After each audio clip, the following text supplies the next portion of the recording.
What's up, guys? This is Live at the Bike PokerCraft with D22 Social Wayne Chiang. This is my VIP guest, Zach Freeman, Hello. who's so, like, out of the scene now, but you've been around for, like, ages and ages. You were on Live at the Bike way before I was. You were, like, high stakes grinder, probably before I was, too. What do you, Uh, I don't know your timing. I only know my timing. yeah, Oh, I have to have it close. Yeah. Yeah.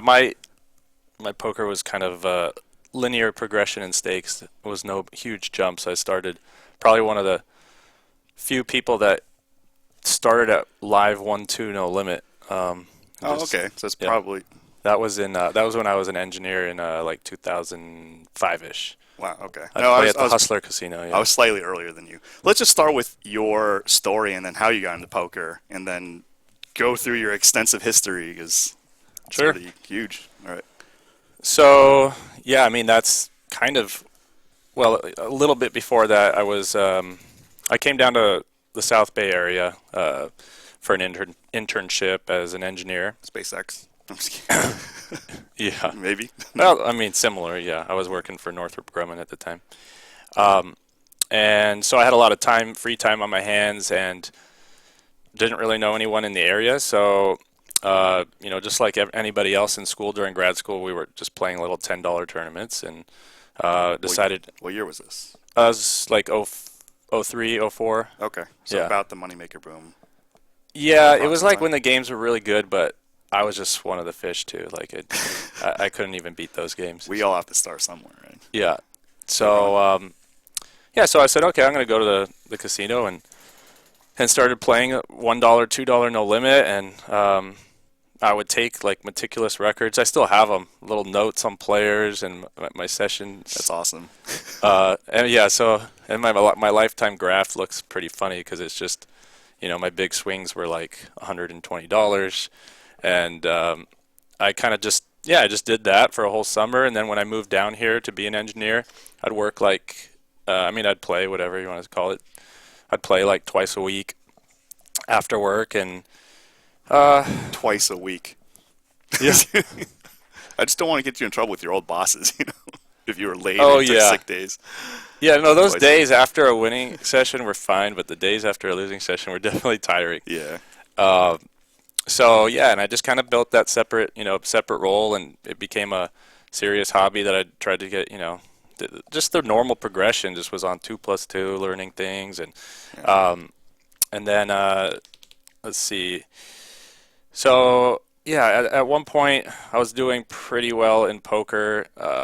So we all start from the bottom. So you started with 1-2 no limit, and you weren't in the phase of doing like 7 card stud or limit hold'em.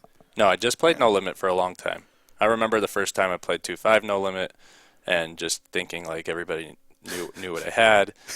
And it When was just- actually, like, they just had nothing, and you just like bet, right?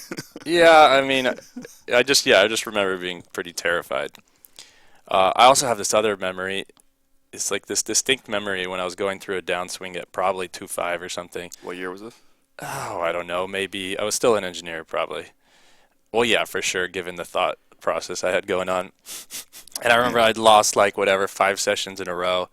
And I was like, this game is so dumb. Like, once you get to my level, there's like everybody is like, you can't make edge. much difference. There's no Right, edge. Yeah, right. like I've already got this game like figured out as much as you can. Yeah, maybe you're gonna get like 1% better, but How wrong you were. yeah. So I remember having that thought. So yeah. Anyway, then eventually, I'd say I was playing. Yeah, once I started winning quite a bit at 5-10 no limit, that was the level where the money became substantial Yeah. compared to my Work. income at Right. work. Yeah. So I was making 3 times the hourly, and I was a little bored in the project I was working on, and it was coming to an end. So I just decided to take a leave of absence.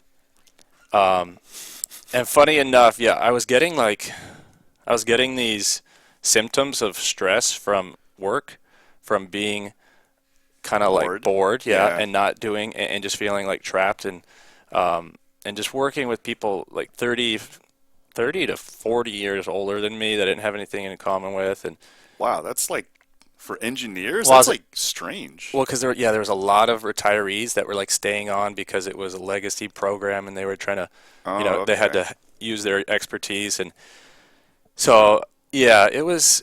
And then these guys, we were doing like design work. They liked doing the design work in dark design bay. So they Okay. kept the lights off all day. So besides not being like that enthralled with the work, uh, it being in pitch dark, Wow, yeah. uh, It's yeah, it wasn't like ideal for somebody who just came out of college. so you got your just undergrad or you got a graduate I degree? have I have a master's in aerospace. Yeah, Professional. yeah. So Elon Musk, if you're listening, SpaceX, if you're hiring, Zach Freeman, he's a pretty good guy, pretty smart guy. yeah, Yeah. Anyway, go ahead. yeah. So anyways, Income going way up. so then yeah, I just find it funny that I was having these symptoms of stress, like real actual physical symptoms, like with like indigestion and stuff like that. That's crazy. Yeah. Yeah, and I didn't know what they were at first, and then I realized, yeah, these are stress related. And then once I quit my job and I bought a house, and I was like bought bigger house than I probably should have, and I started playing poker for a living. You would think all those things would just add on to the stress, but like all those symptoms just You're disappeared. liberated. Yeah, Yeah. so I always find that kind of It's yeah, entertaining to think about. it's like a little bit like, Mike McDermott's story in Rounders. It's just like you're supposed to go a certain way. It's not like you're bad at it, but like, something inside of you says there's, something more to Yeah, life, I guess. yeah. So yeah, and then I did that, and that was 2009. That I quit. Wow, okay. Yeah, That's when online was still around because I was playing Full Tilt then, I believe. I yeah, was playing Full Tilt. yeah. It was What was still. it? I don't even remember because online was just never a huge. e- Oh, you were mainly live? Yeah, Oh, I thought you did online because you were on I when it did. went. I did. No, they brought me on as like, I mean, not really a live player only, but they brought me on to do PLO, and I think it was a good niche because I played primarily live, so I could bring a different perspective to things. Right. But yeah, no, I'd say maybe even when online was just like full Correct. fledged, Yeah. I was maybe 10% of my time online. Well, okay. Yeah, that's why I said it's rare that you probably find somebody like I never built any money up on online. It was just kind of like supplemental time here and there, and Got it. yeah, I learned the mix games online right before Black Friday. Well, Yeah. that's why I have this Yeah. funny thing is like, oh man, I was terrible at the mixed games at the time, and I would just destroy the big bet rounds, but it wasn't near enough to Compensate for the limit compensate. when it was. Yeah, and so I think Black Friday just saved me money because it just shut me down from that learning It experience. was I was doing well online like up until a month or two before Black Friday and I was like flatlining and losing. Like it was like it might have saved me too. But you know what's interesting is like because a lot of people got on the no limit train after Moneymaker did the boom and online came out, and you're one of the people that deviated from no limit into PLO and the mixed game. Is that correct? Yeah, So a lot of people who just watch televised poker, they think it's all no limit, which, no limit's very popular. I would actually I think limit hold'em's like probably 55-45 in popularity in the LA area when it comes to lower and mid stakes. the limit hold'em, as you're Yeah, saying. just only slightly. Limit hold'em, you're Yeah. saying. Oh, it's just I guess because of the lowest stakes. There's so many games, right? Yeah, I mean, just mean like numerically. Yeah, yeah, Whereas like if you just watch televised poker, you would think that it's all no limit. right. And then high stakes that's where things get interesting because it's like in the heyday, like 2005 to 10, like no limit hold'em mid and high stakes was huge. But then there started deviating options like the 1 or 200 seven cards that I've played with, our buddy Matt with like quite a bit. Hmm. PLO started, and then at some point, mixed game became a huge thing, and the high stakes scene really isn't that much no limit anymore. Right. So how did you choose your progression to going from the PLO and the mixed games when it came to high stakes? Uh, I mean, it wasn't something. It wasn't like I wrote out a business plan really, Yeah. but I think I believe I started just playing PLO online and learning it. So like I probably used online as a platform to just get volume in games that you couldn't otherwise. Was it more full tilt or just Yeah, Poker Stars? yeah, Yeah, I yeah, think. yeah. It was full tilt pretty And they much. I had only played. Zoom right back then. No, Like, that wasn't even a thing yet. And if it was, it for sure wasn't for PLO. okay, I know they had it for both PLO and no No, but limit I'm saying eventually. when I Yeah. was playing Oh, it. okay. Yeah. Yeah. So yeah, I played a bunch, and another, I guess, good thing was when I started playing. I think it was probably a good thing because it just made me work so damn hard. Was that when I was starting PLO, I was running insanely bad compared to expectation. You know, Yeah. the poker tracker thing when you're just like this, and I remember there It's was like better that I had one way. of the like more like famous Graphs, yeah, like in the expected FTP value. regs thread, Yeah. like they called it the alligator graph because it was just looked like it just looked like this two different completely different things. My That's like hilarious. yeah, All the in EV. theoretical EV was just Yeah. like up here, and this one was just going down. It was like Yeah. I don't know, I don't remember, It's 40 or 50 buy-ins below, and so I was just like, man, like I would just work harder and try to do it, and yeah, and eventually that became a game I was good at. And how else did I learned a lot from, the normal routes of training videos were big for me, specifically learning from, uh, I guess a lot of it was when I started off as just a student and customer of Run It Once when, uh, for quite a while. I would just watch all Phil's videos and some of the other, Was Garrett in there? Garrett Alstein in there? yeah, he he made some videos when I was just a customer. Oh, okay. Yeah, I remember commenting on some of his videos. Um, but he only made maybe a handful of videos, like maybe 4 or 5 total or something like that.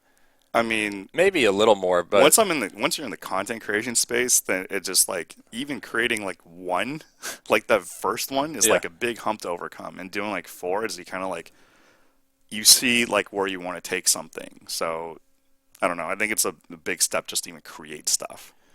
yeah, for sure.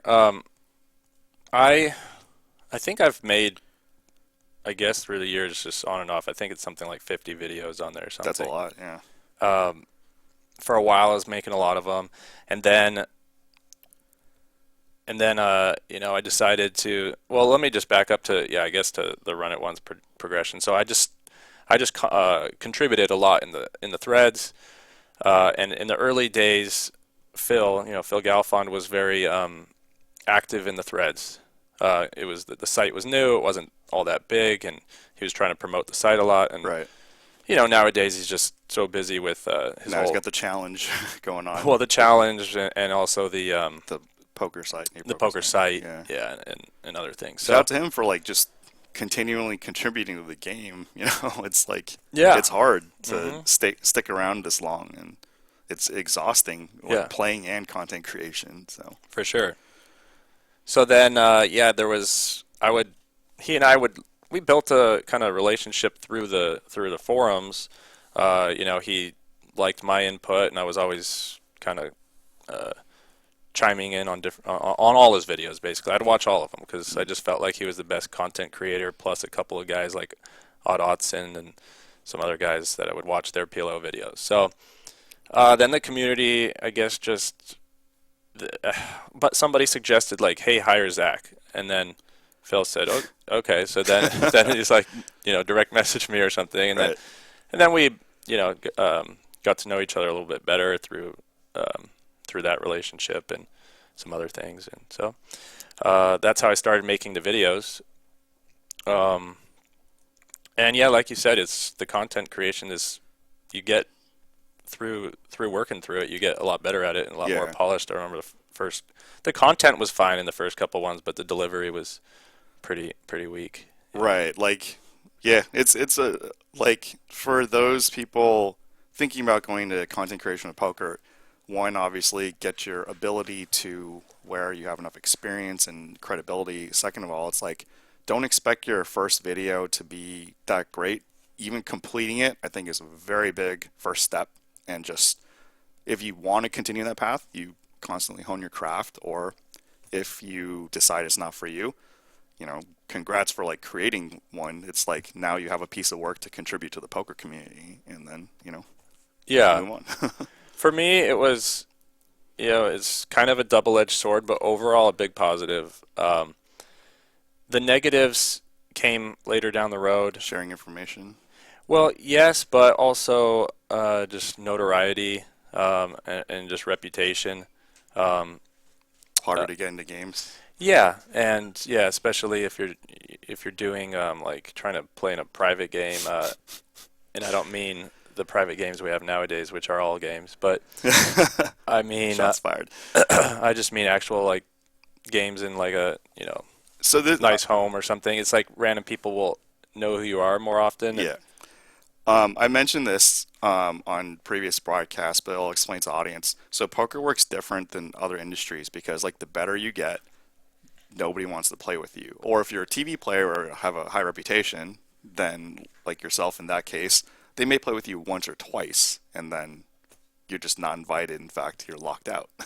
And I've heard of several instances where you were locked out of games, or you're just, games going, and you're not allowed to. Yeah. So that's something that TV poker, I don't know about other forums, but like they don't communicate that. Like that's where kind of the dream is not that easy, and nobody or not. Well, okay, I guess like forums like 2+2 or other podcasters might mention it, but they don't tell you that. You get really good at this, and then there's nothing to do. Like you get Yeah. locked out. I mean, it wasn't like that until I don't know, pick a number like a year ago even. So Really? Okay. yeah, I mean, just in the in the casino, so you could choose to play private games. Those were definitely like invite only, and Yeah. you had to be not only have a bad, I mean, like, not a bad reputation, like a reputation that they wanted to play with. Didn't just wasn't just solely based off uh, your skill level. A So lot of it had to do with social level. yeah your social, but then Right. also like even if it's like the you have to have like a party kind of attitude too, like Sure. drinking, drugs, like whatever, like and so if you didn't fit into that kind of lifestyle, then that's something that just wasn't probably not a good fit for you, and you wouldn't be Yeah. invited. It's But I always played. Well, no, that's not exactly true. Primarily I played in the casinos, and um, uh, that was always like a level playing field for the most part. Anybody could come play, right. and that was kind of your trade-off for maybe not having such amazing lineups, Yeah. but they were still good enough. And then the games, they got tougher and Tougher. tougher, Yeah. and then it got to a point where the casinos started catering to private. Recreational. Yeah. Well, started catering to people that curate the lists and Yeah. control the list, and it was kind of that was one of the things, not the thing, but the one of the things that made me decide to stop playing so much, or really stop playing. I haven't played in a couple months or so. Yeah. Right. I mentioned if you wanted to come back, and then you mentioned you didn't really want to, and then this game came up, happening on February 5th, and you're like, oh, you didn't get the phone call. But I was like, the last message you told me, you Yeah, said you yeah, weren't that's playing true. much Yeah, anymore. Yeah. yeah. Well, I mean, every player in this lineup I've spent A lot of time with time outside of the casino. casino, outside of poker. So That's another thing that's not communicated so much with broadcast is like you could have a friendly relationship in a poker room, but then if you guys like hang out outside the casino, it's like a different level. Like maybe you have commonalities, or you actually guys do get along, and then yeah, it's so you play golf with these guys a lot. yeah, golf. I mean, pretty much everything: golf, vacation, dinner, like yeah, just a mix of everything. So yeah, so that's why I came out for this game. It should be fun. Yeah. So what like why did you leave like No Limit for PLO and I'm mixing gonna and do hard this. I'm gonna stakes? turn towards you. So so I don't know where I should be looking. Oh, You that's okay. there? That's fine. Better. Okay, it Okay. doesn't matter. Um, Sorry, what was your question? So, like a lot of people, especially with televised poker, all you see is no limit. So they think like no limit hold'em, like winning the World Series or high stakes, the Friday games alive at the bike is like the holy grail. But Yeah. it's not really that pretty. Like high stakes poker, I would say no limit is probably the toughest out of all of them, and doesn't run as often as the mixed games, PLO, and limit hold'em. The seven card stud game's dead, so Yeah, so rest in peace. That so you're asking why did you choose like oh, the mixed games and stuff like yeah that? PLO and then Oh, mixed right. games? So PLO I just started learning, like I said, online because it was gaining popularity there, and I just wanted to learn it. There was no real intention behind it, and there wasn't much on. There actually was almost no PLO live at the time. Not in LA. Right. I would have to kind of create it. Um, so yeah, I mean, it took They a had a while. game at Gardens occasionally, right? Vaguely remember. Yeah, they did have that. Yeah. I didn't go down there at the time, but I would get games going, other places, and then um, so PLO became, my. It's still my strongest game, and became the game I enjoyed the most, and I just loved learning it. So it was more just kind of enjoying to get better and better at it. It wasn't, yeah, that was like my motivation behind it. And then it started becoming more popular, and we got some like nice sized games going, like quarter 50 and 50 Sure. 100 PLO. Yeah. Um, and I was playing those, but I never played them quite as much as I should have. I say should have because at the time, like my skill level was high enough to be playing bigger, but I was still just kind of not used to The having variants. the swings of it. Yeah. Yeah, Yeah. and even if I sold or got a backing deal to play it, like I just didn't enjoy it as much. And so yeah, I still I was, but I mean I guess I all I'm saying is I probably could have, with retrospect, I should have grinded more and bigger. We all probably thought so, but I mean, you're one of the responsible ones. Like a lot of people busted off like playing high stakes, and it isn't necessarily because they didn't have the skill. It's Yeah. like bankroll management.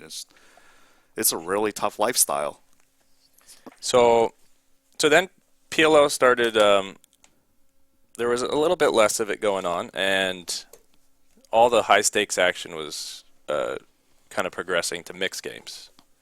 And I knew the games in the sense like I knew the very basic strategy, but I wasn't good at them. And what I did with mixed games was I just took a whole summer. I guess it was. What year was this? That's a good question. 2012. No, much later. Probably like I haven't been playing mixed games that long. Probably 14 or 14. no, it's not much later, Yeah. but Well, I mean, I'm trying to think of like the timelines. yeah. So So I spent just at home a good 3 months where I took every single game one by one. All the games that haven't been studied, in any depth compared to they are in No Limit and PLO. I mean, you have games like Seven Card Stud that have the super system, and then they have like Omar there's some Constantine's book. yeah Like, there's some there's some good books for Yeah. Stud, but they're still very dated. They're like 30 Oh years yeah, old. sure. Um, Yeah.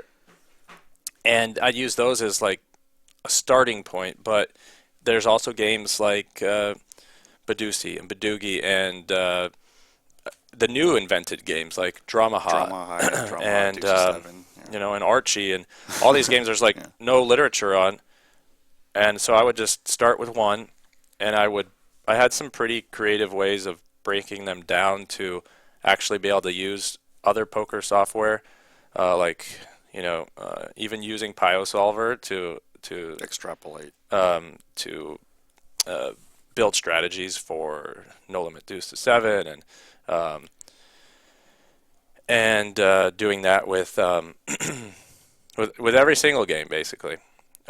Took a long time, but I made like a sheet for each one, and then that alone. So I already had like pretty good poker theory, but that alone was enough to make me beat the pretty big mixed games, like well, like about the size we're playing Yeah, today. 200, 400, 300, Yeah, 600. Yeah. right off the bat. Plus, plus some. Well, yeah, definitely plus some run good. I remember the first time I came down, That I always had like helps. one of those 100 big bet. Downswings. No, Oh, ups. upswings. Oh, Yeah, wow. Okay. yeah. The first time I played 300, 600, I won 60K. So, Easy um, game. yeah. So it was good to get off at the start and not every time you jump into a new game like Yeah. I did with PLO. Like that one was a good learning lesson, but this one was just nice, like reward. Right. But it was pretty rewarding. It was actually one of the more rewarding things I did because it was just like I went into the lab, didn't play much for a few months, didn't know anything about the games on a deep level at all, and then it was funny because I would, let's say we're playing like whatever stud eight or something, okay, Okay. and I had spent more time than most of the people that I was playing against, like studying the game, and definitely in a way, in a level, a depth level that they hadn't done. But I would totally get like the bring in confused. I'm like, who goes first? And then like, and like, I forget to ante. I always forget to ante. If you look up my name, Ante and Zachary Freeman, there's a story about forgetting to ante. Like, Bad reputation. yeah, but I make those like retarded mistakes, but also I really didn't even know. I'm like, okay, like positionally, I didn't know who went first in Raz Ducey, but I also had a I do the same four-page thing sheet here. Yeah. on On how to beat like the the game. combinatorics of how often I'm dealt like three different suits, like under Right. six, like Right. and it was kind of funny. I would kind of get a chuckle out of it because I looked like a total idiot. Now you just blew your cover. Well, But you want to get I'm at not it. playing anymore, so it's fine. Yeah, and you mentioned that you're kind of getting out of poker. You're trying to figure out what the next thing to do is. You have any insight on that Yeah, for the audience? sure. Yeah, it's like I'd say like 2015-ish, or I mean, from the start, I'd never envisioned playing poker indefinitely, None of us full did. time. Yeah. Um, and Maybe not none of us, but a lot of us wanted to get out, so to say. yeah, and then I guess my like rough plan was to just take all savings that I would win. I meant that I would keep on good years and invest in real estate and kind of supplement the income that way. And I did that to some degree, but then I didn't like the market in Too- in LA after I made some investments that went really well. I didn't find anything I wanted to do with it, so um, I so then like yeah, 2015, 16, 17 were times where I was thinking like I could see the attrition of recreational players. I could see the games Yeah. getting worse. Yeah. Um, the, there was writing on the wall of like wanting to uh, transition out at some point, Sure. but uh, I still loved the game and I was working really hard at it, and my results were getting progressively better. Um, so it was hard to like dedicate time to doing something different when year over year, even though the games were worse, my results were getting better.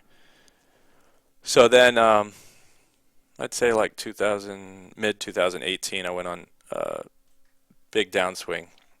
Had my first and only losing year, 2018, and that was like, well, I took some breaks in between just mentally when you lose like 8 sessions in a row or something.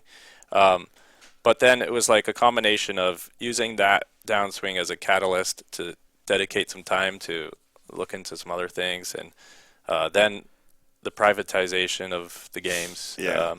making it so like even when there is a good game, you have to fight and bribe to get into it. That was another contributor to deciding to do some other things.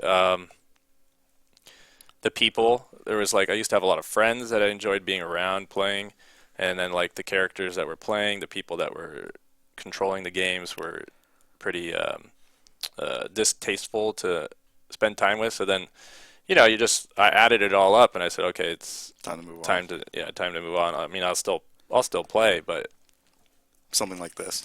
yeah, and maybe at some point, when I have things like kind of with more momentum, outside of poker, then I'll come back and play. Okay. Well, you're so OG Live at the Bike, and I remember watching some of your hands on Live at the Bike before I was ever involved, and I was like, oh, snap, it's Zach Freeman. So let's hear your commentary. This was like, shout out to Barry Woods in C1. There's Captain Key. We just saw Matt Crusar, aka Professor, and here's Zach Freeman. This is a monster's hand. Yeah, I remember this hand. So Very Captain clearly. Key is stealing from the button, Key raises with the suited queen. and here David talking. Well, the commentary Zach is is gonna 3-bet. just funny as hell between Dave and And you can see Oh, that. it was Nicole. Oh, Nicole. No, Nicole. They're just talking about Shout out Nicole. Oh, well, Nicole the says, doesn't have to have a strong hand. Zach slaps his penis on the table, and he says, "Mine's bigger," or something like that. Oh, the Live at the Bike old school commentary. He turns the tables. And now it's 2020. We have to be like so And careful with our. three-bets him, so he becomes the aggressor, diction. player, the aggressor, and puts Key on So- Pun intended. in a tough spot. You got me. Now Key looks like he might step this up. So one you more three level. bet at a small blind Bully to misses the re-steal, Harry Vortex. I and miss Captain Harry Key Harry's here. Harry is here. 4 bets. Harry is here. The Harry? Vortex And you is recheck not your here, whole which- cards. what is What's really going through sad your mind is here? The other half of the Harry Vortex Well, has passed away. That is this sad. hand in context was actually Richard is amazing. pretty Because like Richard and Harry were on the cool left for side me, together I guess, about because, a month and a half ago. They you know, were the certain Harry things, Vortex if you see, was like- amazing.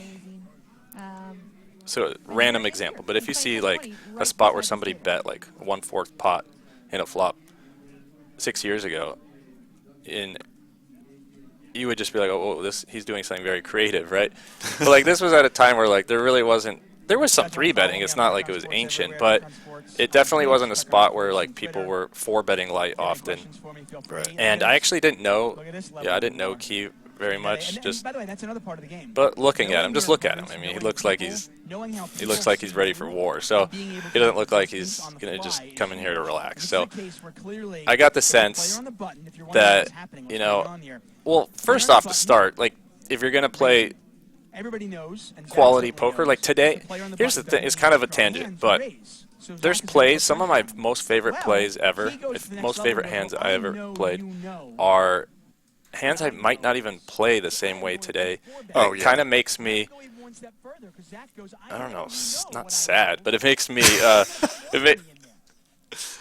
look at that. Well, you it 5 makes bet. me question. Basically, Yeah. I have one of my videos, I'll run it once, and here I'm jumping around, is called Theory Killed My Game, Killed My Feel. So it's like you get better and better at understanding theory. Oh, yeah, just pause it here. This is funny too, because this hand's got a lot of things we can talk about. Right.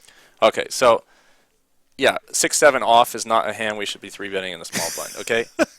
Yeah. But what matters more is like what you think is going on in that situation. And Right. sometimes when you're like so trained in theory, it's hard for your actual intuition to not get dominated by your fundamentals. And so like I used to just do whatever I thought was going to work a little bit more, So anyway, 3-bet here, and we were pretty deep. I don't remember how deep, but pretty deep to be able to get a 5-bet in and folding to a 6-bet. So Yeah, the original raise was like 65, so I'm assuming. yeah, and I just remember thinking like, okay, people do not 4-bet linearly much at all for value. Like at that time, it was advocated to like only 3-bet very polarized. So at that time, you would construct your 3-bet range as like ace king, maybe ace queen suited. You mean 4-bet or 3-bet? So I'm going to start with 3-bet. Yeah. Okay. Like pocket tens plus, and then like the king 6 suited and ace deuce suited and things like that, and you weren't three betting like king queen suited and ace jack off and like what people do now. So I guess what I'm saying is that on the four bet it becomes even more polarized. Like people would never four bet two queens fold to a five bet or something. Yeah. They only four bet hands that they were willing to like Put their stack off in. with, Yeah. and hands that they were bluffing with.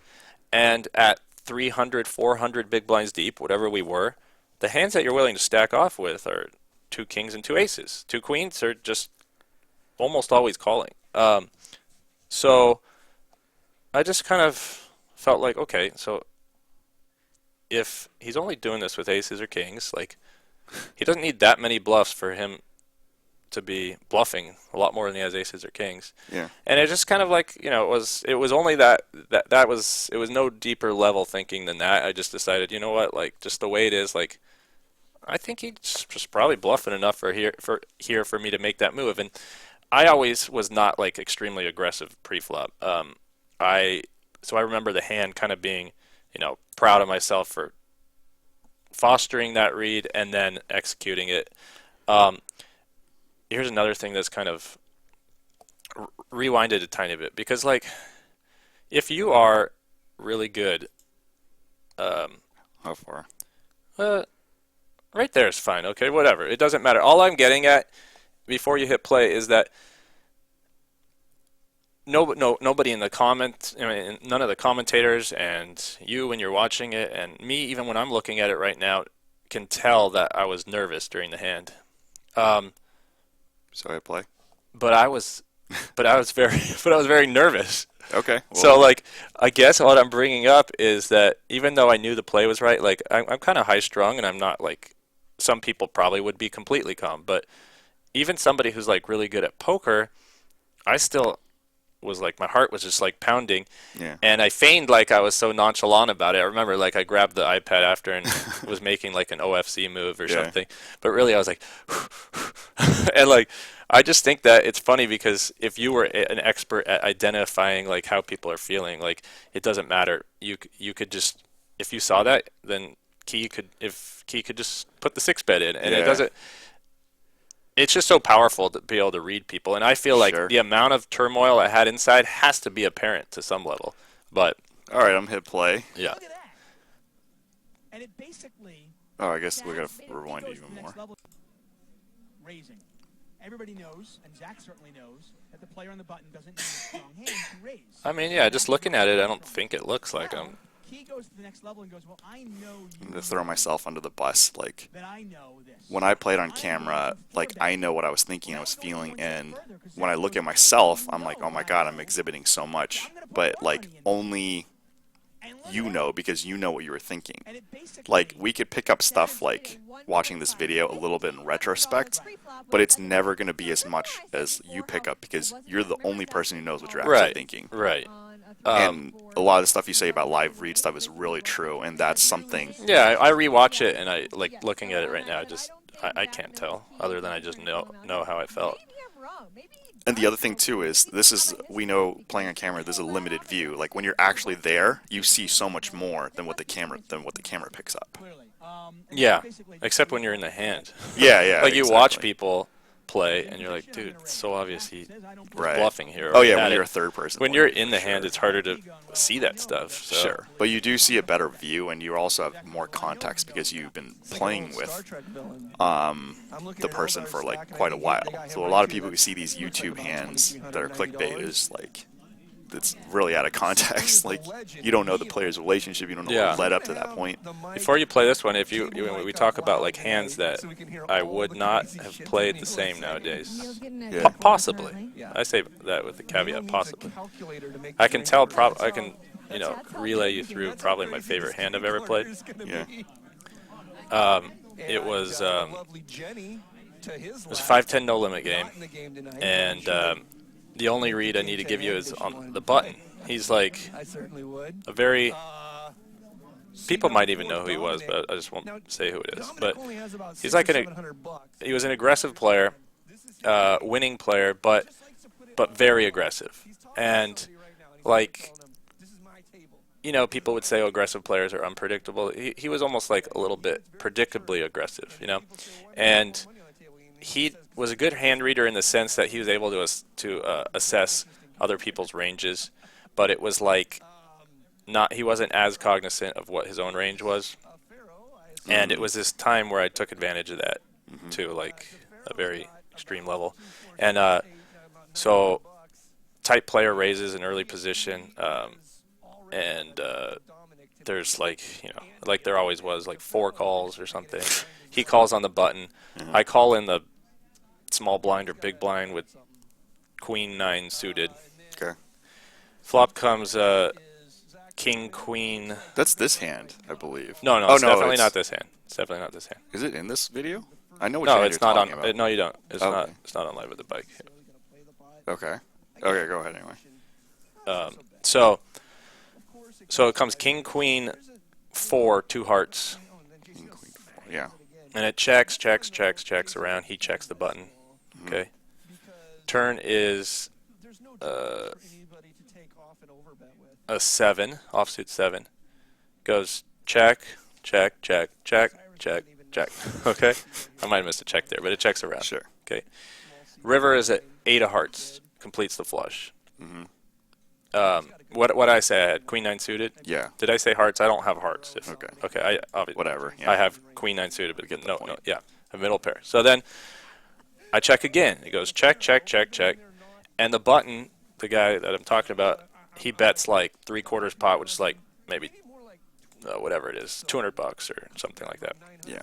And so I'm realizing, okay, unless he like rivered pocket 8s, he really doesn't have that many value bets here. And especially with his sizing in a 5-way pot, he's kind of representing a flush or a straight. The straight was an open ender on the turn, and the flush, he's betting a flush draw. Like basically, if it's not the flop, then on the turn, cumulatively, he's betting it almost 100% of the time a flush draw. So I'm just like, man, I am so sure I have him beat here. You know, the natural progression would be to, you know, bluff catch, you know, with second pair on that board. Right. But I was like so confident that he had it. I'm like, you know what? I don't want this party to end. So I raised to 600 something and just hope for like him to do something, you know. And it was just like he thinks for a little while and he just jams for like $2,300, you know. And you know, once he did it, I was like, oh, I hope I'm right. Like this is ridiculous. I just go call, and then I table my hand, and it's just like, I just remember I had some friends at the table. It was the most rewarding hand too, because they're like, what the hell fuck just just happened? happened? They're Right. like, you have like a bluff catcher, you check raise and snap call the And 3 you bet on the river. induced the Yeah. bluff catch in the third bet. Yeah. That's crazy. And he had that, you know, he had the ace of hearts or something. He said later. The blocker. Yeah, and I don't know. That was just like and that's like an example of a hand where, you know, theory would just be like, okay, call. He's got too many bluffs, but Yeah. so And these are things that are like, and shout out to Lyman and Cyrus, but like not caught on camera. That like, you know, when we play in these normal casino games, they're like super sick plays, and they're just like never caught on camera, and only you and your opponent, your friends know. And there's so many like legendary hands that we are like lost. That I guess like you could retell a story, I could retell some stories of ones I botched or ones we did well, and just like, oh my god, if these were on camera, they would be nuts. yeah. So like, I don't think I have the video of you with the Queen 9 hand. I know which one. Somebody turned Ace Oh. Queen 2 pair. I think Oh I've yeah, already yeah. seen No, that I know what you're talking video. about. It wasn't that hand, but yeah, that was. You're right. That was Queen 9. That was against that guy. Yeah, that's why I thought. named, And he's still Brian. around. Brian's still around. I Yeah. think, yeah. That's another example of a play that probably wouldn't have worked nowadays. Oh, Like, yeah, I absolutely, overbet. I overbet, and like I was overbets so were like surprised he folded. Yeah, that hand was surprising. I was trying to fold out like top pair or something, and I turned second pair into a bluff by overbetting because like the open ender got there. And it was like one of those spots where if you're not turning pairs into a bluff, you have no air. Yeah.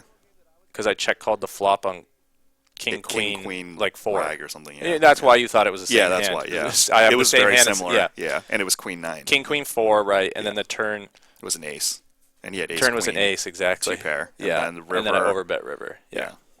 But yeah, that's true. So here's now you're in your PLO phase, and there's shout out to Ryan Fee, shout out to Ramsey, Yeah. and this was a really interesting hand. I don't think we've ever gotten your view on this, or maybe we. And there's Well- JC Musa, Bryce Yaki. What do you?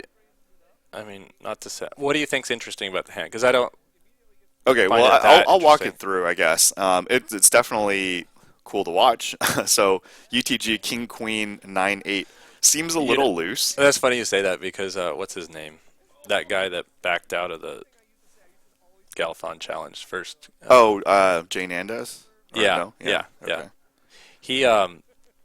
He did a video on this hand and being like, Oh, he's like, I vaguely remember this. Zach. I know that's not good. I don't know Yeah. what his accent is, but he's like, Zach is opening trash in early position. Do you have any comment on that statement? I mean, like, obviously this is not a King Queen 9-8 Queen 9 suit. It's not a premium hand, but there is some features about it that make it. Yeah, I interesting. mean, again, in theory, it's not an open for sure, and probably, I would say probably it's not an open even with whatever reasons I could give to substantiate it. Yeah. At the time, as time goes on, you learn more PLO fundamentals and things like that. But not to say like this was I was by no means new to PLO here, but I just felt comfortable that I wasn't. People basically the biggest thing is why you can't just look at like the solver output and say like, oh hey, you can't open that hand, is that people are supposed to be three betting a decent amount in PLO, and there's In position, especially. yeah, and they're not. They're just three betting aces pretty much versus early position openers like Right. a lot of the time. So you just don't get punished very much. So yeah, I guess I mean I don't know what the latest PLO things are teaching, but right now it's February 2020. So this is where my statement stands. There's a couple features about this hand that make it easy to play post flop. If you flop Jack 10 rag, you have the ultimate wrap. You do have one suit, and if you get 3-bet, you don't have an ace in your hand. And you did get 3-bet, so this is something where, as you said, in this era that this hand was played, it makes your hand easier to play, and you may not necessarily have interfering cards with aces, and as in the case now, with the flop being 9-8-5, unless they have 6-7 attached to their aces, or 9s or 8s or 5s, or 9-8, you have a bit of hand confidence of where you're at. Yeah, and so let's see, pots. 10-75. Yeah, I mean, the only, I wouldn't say the only, but one decision you have on the flop, I do, is do we want to be leading here? And, you got to first question yourself, do you want to have a leading range at all on this flop, or even on any flop? Our ranges, since I was under the gun, and he's 3-betting me, our ranges are going to be pretty high card heavy. Yep. So it's not like a situation where I'm defending in the big blind and I actually hit this board a ton more than him. Neither of us really hit it that much, so like his range advantage is going to be intact and carry over even on this flop a lot. That said, it is an SPR of 4, and it's not like if he has naked aces, he can just go ahead and pot call it off. I think he might take some free cards on the flop and check back. And I didn't want to be him to be able to do that.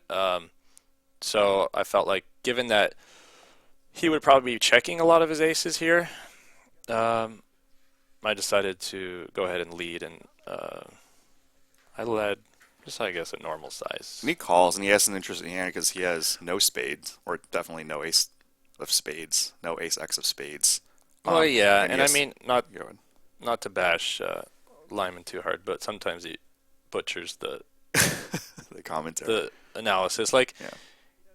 he was like, well, I think on the flop he's like, oh, I don't know if he can call here. I'm like, for sure he can call. He has aces, and he has a gut shot, and he has a blocker to the straights, and he has no spade in his hand, so it means I have spades a lot, which I don't. But Right. and I have a million hands, like 9, 10, Jack, King that I'm gonna go ahead and bet, And 10 jack. Yeah, yeah. and so yeah, he has an easy call on the flop, and then the turn is Easy game for you. well, yeah, again, the turn I've got to decide. So I could check because there's a lot of things like I want to not 9 10 Jack because I made trips, but let's say I have 8 10 Jack Queen or 8 10 Right. Jack whatever Ace double suited, and I get this turn card. This turn card is bad for me. It's bad for my range. It reduces the combinations of sets and two pairs that I have, and if I have 6 7, it's not. It's actually a good card if I have 6 7 because I'm not worried about boats with him. Would be more worried about spades, but it's a bad card because now my draws have all missed, and so I'm going to have to be giving up with some of my draws there. But that said, I still want to have some value bets and bluffs, So given you, that I you led. got absolutely unlucky with the run Yeah. it twice, but you should have Yeah. run it once. I'm just kidding. So it's interesting because you lead out the turn and then he ships it because he probably thinks with your range it's unlikely you have a 9. Is that correct? Yeah, I think to him it more just comes down to like, so I bet 1,000. Pot was like 2,200. If he calls, it's 4,200. He had maybe half pot left or something. 2,700. It looks like probably more. So I like his shove. He's just basically got to commit at that point or Or fold, fold, yeah. and charge my draws If because you I have a spade probably will draw. have a hand that has to call off. And you could have so many, like, there's a lot of, like, Jack 10 Queen X spade combinations, Yeah. or just like even Jack 10 XX random 2 high cards, with spades that are reasonable that you would bet out, and you lose equity once the turn comes out, I guess. And Yeah. So I mean, I don't think it was too. two, Uh, I mean, one of the things is like we're talking about it like in this fashion, but a lot of people who are especially who are new to PLO may not be, looking at all these things, and now we could shed some light on it a little bit. yeah. So this next hand is a game that I'm not as familiar with, and like I was commentating, but I don't know enough about the game to I don't know this hand. So it's a deuce to 7 single draw no limit hand. So Oh. the nuts for the audience, it's 5 cards. The nuts is 2 3 4 5 7, and you get 1 draw, and that's no limit. But it's a mixed game, so Hey, I almost wore that shirt today. so you have a pat 10-8-7 4-3, and you raise in the cutoff, and everybody you were looking for the low hand. Ellie Lesra calls on the button with 6-5-3. I made it 500. You said, Yeah, and it's 1-1, I believe so. one stripped or 1-2. Should be one. Oh, actually, probably 1-2, and then a 200 big blind or button ante, I believe. Yeah. Well, yeah. It's So- a loose call by Dan, but Dan or Ellie? Dan's in the small blind. Yeah, He's okay, Called drawing too. Right. I misread and I thought it was 2 3 4 5 in the small line, and then I corrected Are you sure this myself. is single draw? This is single draw no limit? Yes. Okay. So Dan calls Oh, yeah, that or makes draws sense, yeah. 2. You stand pat, obviously, and Ellie draws 2. Yeah. So this is interesting, at least for me, because you end up checking here, I believe. Yeah. And then Ellie bets. Dan Zach snap folds, and Ellie drew 2. And you have a pat 10-8. And I don't know the game well enough, but can you explain why you check folded here? Sure. So, well,